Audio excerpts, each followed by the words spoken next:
Om Swastiastu, Namo Buddhaya, Salam Kebajikan. Tabik pun.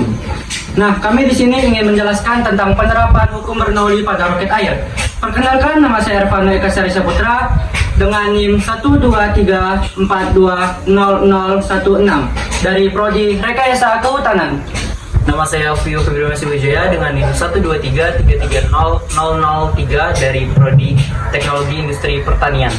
Saya Marandi dengan NIM 123330012 dari Prodi Teknologi Industri Pertanian. Nama saya Wahsyatria Aji dengan NIM 123330007 dari Teknologi Industri Pertanian. Saya Muhammad Jabar Hakim Antoni dengan NIM 123330011 dari Program Studi Teknologi Industri Pertanian.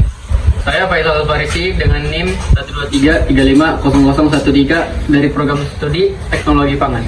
Saya Evan Dani Juwe Sembiring dengan NIM 123330009 dari Program Studi Teknologi Industri Pertanian. Alat dan bahan yang digunakan yaitu kardus, kertas HVS, botol bekas, pentil bekas, pisau cutter, lakban, gunting, lem tembak, dan pompa angin.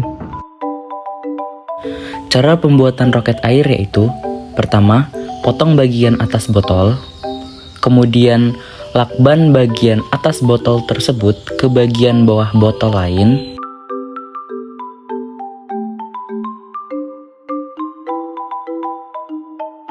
kemudian lakban seluruh bagian botol sampai tertutup.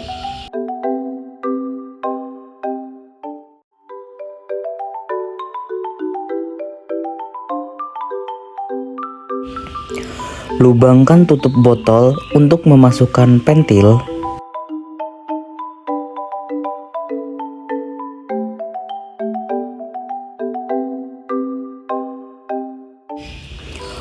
Ukur dan gunting kardus untuk membuat sayap roket.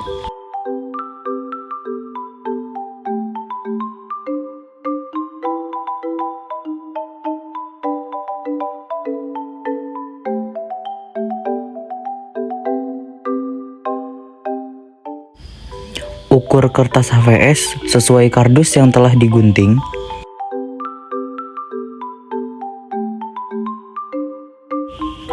Lem kertas HVS pada kardus agar warna pada sayap roket terlihat.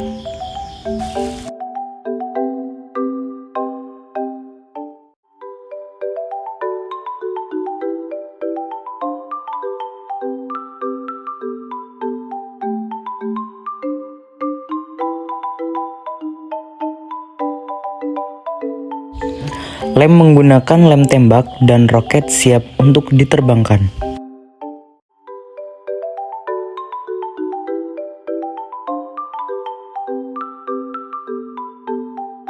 Roket air merupakan sebuah benda yang sederhana namun dapat meluncur jauh dan tinggi apabila diisi dengan air sebagai bahan bakarnya dan tekanan udara sebagai gaya dorong yang menekan air tersebut. Roket dapat dibuat dari botol bekas air minum baik yang bersoda maupun air minum biasa. Namun botol bersoda jauh lebih baik jika dibandingkan dengan botol air minum biasa karena botol bersoda lebih kuat dan elastis.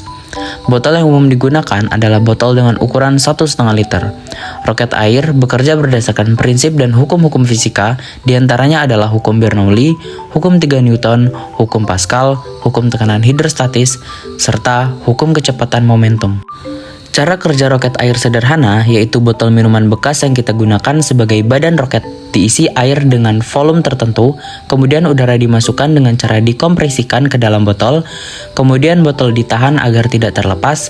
Setelah air dan udara di dalam botol mencapai tekanan tertentu, botol dilepas sehingga botol akan meluncur berlawanan arah dengan arah keluar air dan udara bertekanan. Untuk mengompresikan udara, mengetahui tekanan dalam botol, menahan botol, dan meluncurkannya, diperlukan suatu mekanisme yang disebut launcher atau mekanisme peluncur. Kajian teori fisika pada roket air. Yang pertama, tekanan. Penerapan hukum Pascal. Sifat fluida yaitu menekan ke segala arah. Maka, ketika udara dipompa ke dalam roket, air akan terdorong oleh tekanan udara yang ada di dalam roket yang menekan ke segala arah. Yang kedua, hukum Bernoulli. Air yang didorong oleh tekanan di dalam botol sebesar P1 akan keluar melalui lubang atau nozzle botol dengan kecepatan V2. P1 min P2 plus rho G kali H1 min H2 sama dengan setengah rho dikali V2 kuadrat min V1 kuadrat. Karena selisih titik H1 dan H2 sangat kecil, maka H1 min H2 dapat diabaikan sehingga persamaan menjadi P1 min P2 sama dengan setengah rho dikali V2 kuadrat min V1 kuadrat. Maka kecepatan air keluar dari lubang V2 sama dengan akar dari 2 dikali P1 min P2 per rho min V1 kuadrat. Dengan menggunakan hukum kontinuitas, maka V1 sama dengan A1 per A2 dikali V2.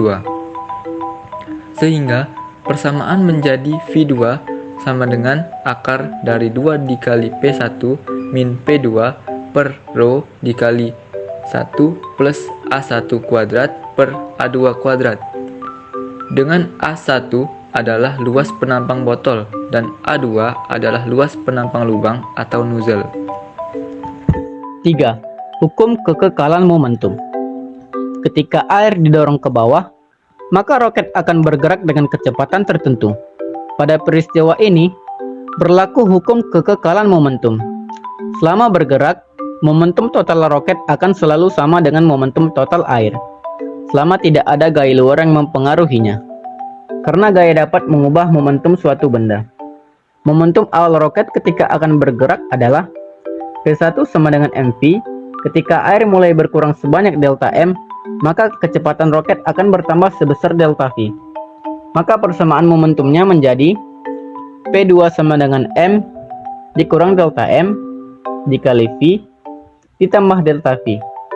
Sedangkan momentum akhir air adalah PA sama dengan delta mva, sehingga sesuai dengan hukum kekekalan momentum berlaku P1 sama dengan P2 ditambah PA mv sama dengan m dikurang delta m dikali v tambah delta v dikurang delta mva.